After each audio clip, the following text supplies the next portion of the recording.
That's not going to happen. You're not going to teach Chris Hemsworth how to play drums for Ed Sheeran? What a concept. Yeah, you can't do that. You got to earn that. Ladies and gentlemen, will you make some noise for Chris Hemsworth? The moment I walk out and see how big that arena is, I'm starting to think, I gotta get out of here. One of the best ways to boost your brain is to learn a new skill. You should learn the drums to play a song with me on my stadium tour. Oh, God, okay. I think this actually might be the most difficult thing you do. Limitless. It's finally out. What a weird concept. No longer limited. Has no limits. No, it's Yeah. limitless. Chris Hemsworth, Ed Sheeran, and Parkway Drive on Nat Geo. The ultimate combination. Yeah, it was really just weird how it came about, actually. Just from a conversation like last year with Chris telling me that he was going to be doing this episode, and then learning the drums, and then just by virtue of me being his friend, I got the job of teaching him. I remember actually telling you the first time, calling you and going, "Oh, there could be something really big coming up." Yeah. Like Chris is getting challenged to learn the drums for Ed Sheeran, and he wants me to teach him. And it just felt like one of those things that we talked about that was actually never going to happen. Yeah. Even when you told me, I was like, that's not going to happen. But cool, it's a good idea. Yeah. And if it does happen, we're ready. But didn't seem like it would happen. That's not going to happen. You're not going to teach Chris Hemsworth how to play drums for Ed Sheeran? Yeah. What a concept. It seemed too out there. And then the date kept changing because Chris is so busy that it changed about 10 different times. He had movie premieres and launches and getting It inducted actually- to the Hollywood streets, Yeah. whatever that thing It is. surprised me how adaptable they are in that industry. Like, we seem to like book shit in advance, like tours and stuff, but they just have to change last minute for little things like that. Like, oh, Chris is doing something else, he's not going to film. Okay, Yeah. Chris is doing that, he's not going to film. And you're like, okay, we'll figure something else out. Even where we did it, what was the original plan that you said? They were going to come up to Byron and be in our rehearsal space in Byron. Yeah, I think that was the original idea. And then we were doing an actual rehearsal for our 20-year anniversary tour where he was going to come to. Yeah. And that they changed the date, so that didn't work. So where he actually came and jammed with us, that was at Stage King, where the actual stuff Well, the was sets was getting built. it was getting built. Yeah. We weren't going to actually rehearse there. We just did it for the episode because Yeah. it only worked out that way. Yeah. Well, we were in Sydney anyway, and the stuff was getting built there anyway, so it just, worked out. And they got to use our shit that was there. Yeah, it was a wild experience. It just even like just teaching him. I'd have one lesson with him, and then he'd go away on some like press tour for 2 or 3 weeks, and then come back and he'd forgotten everything, and then have to start again. And then, I was fully concerned that he wasn't going to be able to do it at the start, but he nailed it in the end. But let's talk about the moment where he came and jammed with us, because that was for me in the episode and the feedback I've had. Everyone says that's their best part, the favourite part of when he comes in from basically being a beginner drummer. He was getting all right. He was not too bad, but then we put him in the environment of a real band and threw him under the bus. It wasn't even a real band. It was way more psycho than that, because it wasn't even like, I don't think we realised until afterwards, like when we had a lunch break or something after we'd finished filming, that he hadn't even heard the song. He hadn't heard Vice Grip. I showed him the day before. Yeah. Psycho. Yeah. And he didn't listen to it. Probably hadn't heard it. Probably You showed him. Yeah, well, we had because I was so focused on him learning the Ed Sheeran song, he didn't want to take away the precious lesson time to learn a different song. So just at the end of the lesson, I was like, by the way, when we do this filming tomorrow, this is the beat. And I try to show him that roll, which is the most simple roll. First roll at the start. But there's no rolls in the Ed song, right? Not like, really, no. Not like a running. Yeah. No. So It was more of a tempo thing, right? You were like, just play a simple beat along to the approximate tempo. It was more of a tempo test than anything. Yeah. Well, the big thing, as we know, but most people don't know, is songs are played to a click, and we obviously play our set to a click track. Yeah. But the biggest problem with someone learning drums is timing. I emphasize that in the For sure. episode. Didn't really wasn't in the episode that much, but like obviously a drummer's main role is to keep time, and so we had to play vice grip with him without a click because he couldn't stay in a click. So that's why. Right. That's why I was just going for it. He was just Jeff had played the riff, and then he'd just have a crack at that roll. Yeah. I didn't realize that he was that bad, if that makes sense. Like when it but Nothing could have prepared you for it. no, but and not in like a harsh way, but like it also made sense when I was like, wait up, he hasn't even heard the song, and the first thing he's got to do is a drum roll in time. Yeah. Like that's pretty psycho. Yeah. And then drop into the beat that's not the actual beat of the song, which we've simplified, so he can stay in time with people that he knows are all professionals and all like this thing. And plus the fact the whole thing's like, I mean, it's a pressure test, so he's supposed to not get it. Yeah, that's the Like, crazy. that's the crazy thing. Yeah. Like we're the ones that are supposed to break him. The crazy thing is he's a high level actor, Hollywood star that's used to doing everything he does is about him being praised. Yeah. Yeah. And the whole point of that filming was basically set up for him to fail and for us to write him off. Yeah. Yeah. And so it was just this situation that he's probably never really had to be in. Yeah, totally. No, he Out walks, of he his walks comfort in, he's zone. the man wherever he goes. Yeah. Exactly. Yeah. And so Yeah. we were straight up giving him pretty gnarly criticism. Yeah. And I reckon he took it like a champ. He took Like, it really well. He did. It's really interesting, like watching the episode. That like he's one of those people where you can't. It doesn't seem like he can hide his body doesn't hide his reaction. Yeah. So when he's feeling stressed, like at the end there, and he's saying, "Yeah, I'm feeling stressed, but I'm saying I'm okay." Like you can tell that he's not okay. Yep. Yeah. That's and on true. the day, like he was obviously trying to do his best, and was like, you could see that there was nerves there, but he was trying to overcome it. But we have producers in our ear just going, "Tell him he's bad. Tell him he's doing the worst." And then we'd say something, and they'd be like, "Oh, Chris, you're doing really good. Tell him he sucks. He needs to fail." And we're just getting egged on just to be. Also, people we're not. Like, we're Yeah. not the kind of people that would normally that would teach someone with negative reinforcement. Yeah. Like, I can remember, like, everyone kind of be going, "You're almost getting it. You're almost getting it." And, like, someone coming into my ear and going, "Don't be that positive. He's got to fail this. You've got to give him the pressure test and make him seem bad." And it's like the opposite of what Parkway has to and do. the song. Yeah. And the song. It's the opposite of Yeah, what he's supposed it's to do, literally the we lyrics of were the song. playing the opposite, the exact opposite of what we'd kind of do, but that was the idea. Like that's what he needed. So yeah, Yeah, it was weird seeing you. I've never actually seen you like that before, being like the villain. Yeah, it's Yeah, Dennis- And they kind of Dennis toned it. Simpson's They over kind of there. Toned it toned down. it down. They did. Yeah. when I got back and told Jess, like my wife, what happened. She's like, "So you're the villain," and I was like, Yeah, "Oh my definitely. god, I'm gonna get the villain edit. I'm fully the villain." No, I was yeah. kind of pumped for it. You didn't come across as the No, villain. I know. I was Yeah. kind of really stoked. But for if that. Who's they could have made you. Who's the villain in the Marvel films against Thor? I could be Thanos. Yeah, you're Thanos. Oh, wait, I'll tell you one thing that tripped me out though. I was expecting to Chris for as soon as the cameras came on, I was expecting to see an actor come on. So I was shocked when How natural he he was was. Yeah. his authentic self. Yeah. Like you were saying, Winston, like his body language, like you could see when he was hurting or when he was frustrated or what. Like you could see his emotional responses, which I thought was I wasn't really ready for that. I Made was it even expecting to see an harder.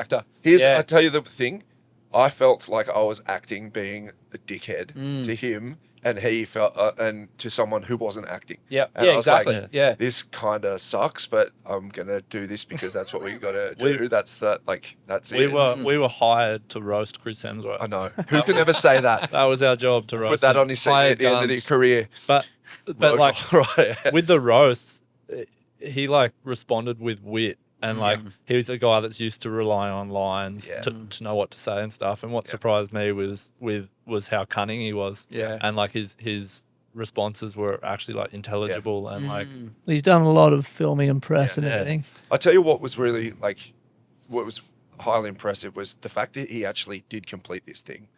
Like watching the show, I was like, if you tried to get me to do that, I couldn't. Like in theory, I probably could, but I really doubt it. Well, something And even- must have switched. Yeah, but even the fact that I can remember we got a couple of run-throughs of Vice through the majority of it until the beat switches up on the breakdown. Yeah. And we were like, hey, we're doing this. You're doing it, man. Good Yeah. on you. That's sick. But he still did it with this like rigid. Yeah, Yeah, so cheap rigid. style, At that point in big- time, it was Yeah. so mechanical. You could see him thinking about every So- hit, and it then- was like dunk, dunk, dunk, and you watch him by the end, and you can And see the well, wrists. why he's are like- looking, the Yeah. way he's looking on the Ed edit or the Ed song. the edit. He's just like looks like a drummer. Like he's actually loose. Yeah. And I guess that time between when he played with us and Ed, he must have really focused. That was literally Yeah. playing with us and failing was the catalyst to him actually taking it seriously. I was saying that we created Chris Hemsworth. Yeah, we created his musical as a career. drummer. We I literally had to pull him aside because the hardest part about teaching him at the start was actually getting him to turn up to the lessons. Yeah. Because you'd book one in and then 2 hours before he'd be like, "Fuck man, I got to cancel it." He's got so much going on, and even when he was there at the start, his phone was going off with people sending him scripts and Yeah. deals and whatever. Yeah. And he's there, he literally just going, "I've got so much going on. Why am I learning Yeah. boom boom tet on the You've drums?" got to go ride It's a like- horse on the beach for this. Yeah, watch. imagine if you're being super busy, like the busiest you've ever been, and then you've got to go learn the piano at the same Yeah. time. You're like, why am I doing this? Why am I doing this one? It's like Yeah. 1, 2, 3, 4. Yeah. 1, 2, 1 sec. Yeah. Yeah, pretty much. So I had to say to him, look, if you've committed to this, which you have, it's not like some of his other challenges where he could use his muscle and bravery to I'm just going to climb this rope or just walk to the edge or just swim in this ice lake and just push through it. You actually have to put the time in and the skill. It is a skill. Yeah, you actually there's no faking it. Yep. And it's time. Yeah. Right. The time is what gets you there. Yeah. You can't just say, okay, I'm going to be skillful at this because I got to. Yeah. It's the time. And then it seems like he did enough time. Well, after that episode, after that section of him playing with us and failing, he's like, "Oh wow, that didn't feel good failing." Yeah. Imagine doing that in front of 70,000 Yeah. people. So how much did he actually, was he doing 4 hours a day? Or he actually in the thing he said he just carried his sticks around and Yeah. everywhere around, and that probably helps, eh? Yeah, it was on planes and in Ubers, in Yeah. cars and stuff, literally just drumming. Wow. Chris he's- Hemsworth don't Uber, mate. Yeah, he doesn't. I thought that when I said it in limos. He helicopters. His mum actually said something to me because they didn't show it in the episode, but the last rehearsal session we did, there was a little crowd there. We got his mum and brothers and a few friends there to of a warm-up. emulate a crowd. Yeah. But they didn't show it. But after that, I spoke to his mum, and she said, I said, "Oh, he's about 2 weeks ago. He's actually put the time in. I've never seen someone practice so much." And she said he's always been 0 or 100, and up until that point, he was basically 0, just not into it. And then when he said, "Okay, I've actually got to do it," he was 100% in, and he actually put the time in. That would have been an interesting insight, hearing his mum's take on it. 'Cause Yeah. She's obviously seen that the whole way through his life.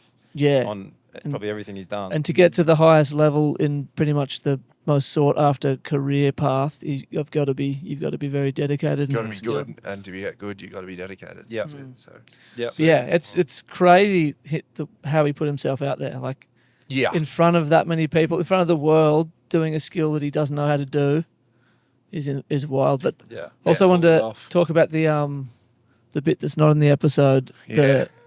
What you don't see is the pyro. How the we, actual stress test. and we Well, roasted first, him. he's in the drum cage, and we put him in the drum cage for a reason. They requested the because drum we wanted it cage. to spin around and him to try and do a gas.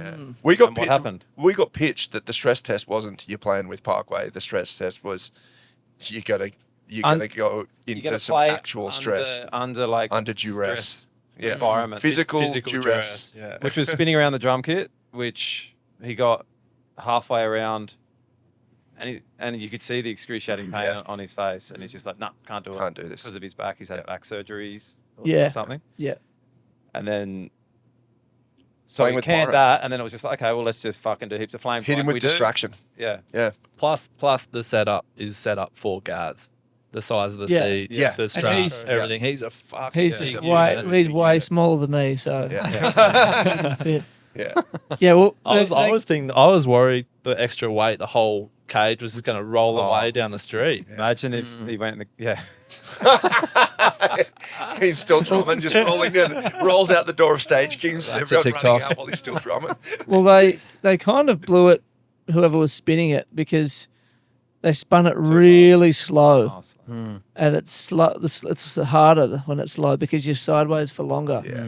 But if you got to fuck back, once you get past that point, your core can't hold you anymore. Yeah, but if he got to upside down, it might have been okay. Might but have fixed his back. In hindsight, they should have used our crew for the pyro and for that because they pretty much burned him to death as well. Yeah, but then we did the pyro and it was. I mean, That was psycho. we've done a lot of pyro on stage, and that fucking burnt our heads off. I don't know. Yeah. Brutal. I think it's where they positioned it. Oh, I tell you what was psycho to watch was he kept drumming when the pyro was going off, and like I can remember all of us looking at each other going, "This is mental." Yeah, you're burning this poor fella. And they is didn't not care. safe. Like you haven't set it up at a safe level, and you're setting it all off at once. Yeah. And you could see him wincing and going, "Oh my god!" Like, Yeah. and his, Hairs like, on his arms hairs on his burning. arms on fire, still drumming, Yeah. still trying to do it. Yeah. And I was like, dude, that's skits that you're doing that. I don't think you realize that like That's not what we this go isn't through. actually what we go through. Nah. Like this is above and beyond. I mean, sometimes it gets a bit uncomfortable, but that was fucking. You can't do that. You shouldn't do that. yeah. Yeah, that caught everyone off guard because I remember that they like were around pyro a lot, Yeah. and we know what the boxes can do. We know what the jets can do. Like we kind of know what to expect from the machines that we normally use, and for that, it wasn't our pyro crew that set it up. It was their pyro crew, and they had this pissant little pyro box, and they had tape on the. They had like green safety tape, like stay behind this line, and we were like, yeah, come on, mate. Like we know pyro. And when that thing went off, we all winced. Yeah, we all ran well, away. we ran like another meter or two away. I'm pretty from sure that. they were holding it down. It wasn't in bursts as well. Yeah. And it wasn't staggered. It was just like one button does all, hold it down. Yeah, just Armageddon like, is the Armageddon button. and it just built the heat so quick. Yeah, and that poor bastard was locked in. Locked he in, couldn't going. go anywhere. Exactly. Thinking this is normal, I got to just Suffer through this. And the producer's just like, keep rolling. You can see the fear in his eyes. This is great. Keep rolling. You're doing good, man. We're like, he's going to die. He's gonna die. Have you ever had that? Have you ever had like locked in and can't escape? Oh, you've had it. I have. Yeah, Pies have. Yeah. Probably twice I've been on the very, very close to stopping Yeah. when it was I think once when I had my shirt off, the pyro behind me. It was Yeah, like, that was on the Spike production. yeah. Is that? But then the moral of the story is with the pyro, they didn't even end up using the pyro shots Yeah. in the episode anyway. Yeah, yeah. After all that, It seemed like a and it big looked thing. great too. Yeah. Yeah, I guess they filmed so much they didn't use it. I guess they Yeah. just have the story or the Yeah. Oh, they definitely only a certain amount of time. Yeah. He went through a lot. But for he it. did drum in the drum cage. He spun around a bit, and he got fucking And he got set on flame fire. grilled. And he went for all of it as well. He had a and good crack. Oh, he, yeah. and he put up with all of that. Yeah. Like the amount of like us also telling him afterwards, like, hey, just so you know, you're actually doing good. You're going to do good at this. Like trying to build him up after knocking him down because it was like pretty brutal. Just going, we were told to say that you're doing good. What's the song? And I can remember him just like immediately going with you. We're all having lunch and he just starts learning the Ed song with you. Yeah. That was, you're right. Yeah. And it was like, he's fucking back at it. I was Yeah, like, he "That's literally was like, sweet. I got to learn. I gotta learn. Yeah. But, Well, yeah, it served its purpose. We served our Yeah. purpose. Yeah, professional write-offs. Yeah. It was. fill him with fear until he gets motivated. Well, I remember I just walked up to him after it. It was all said and done. He was just relaxing or whatever. And I said to him, "Oh, what was it like having 4 random guys that you don't even know ripping you apart on camera?" And he's like, "Yeah, I was sitting there thinking, are these guys serious? Like, Fuck these guys. Who are these guys? yeah, that's what he said. He said, "Who are these little bastards?" That's what he was thinking in his head. I thought he was going to get his chance to get back at me because the week after, my brother and his kids go to the same school in Byron, and they were having like a open day for parents and uncles, and I was going expecting him to be there, and the whole thing was that they do a drum circle.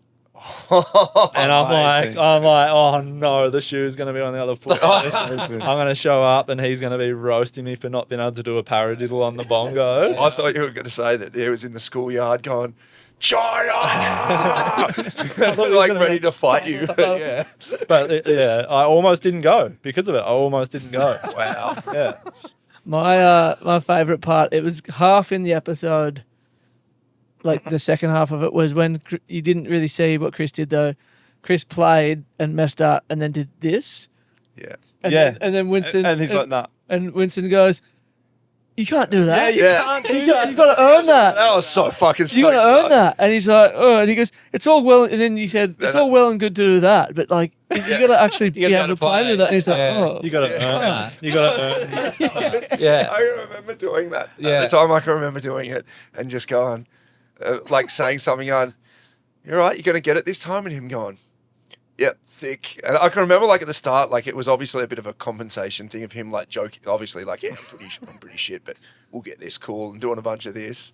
And I was like, I'm going to roast him if he does one of them again. The horn denial. Well, I watched him going, "Oh yeah." Gaz didn't know that the producer had come over and been in your ear. Oh, to be didn't the you know that? No, that's no, I don't think so." Because you went outside you, like we got separated and you did the whole intro thing and we were inside and he gave us the full like, all right, just remember he's supposed to fail. Like your job here isn't to build him up. We're stress testing him. Your job is to make him feel stressed and like make him feel like he's failing because like if he fucks up, tell him he fucked up.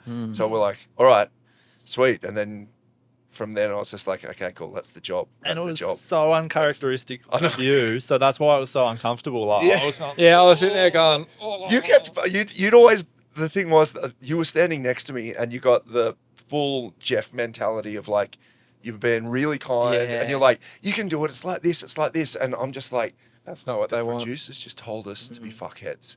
So now Jeff's built him up. So I'm gonna have Bring to him go back harder. down again. So I'm just looking for these openings to just like get him.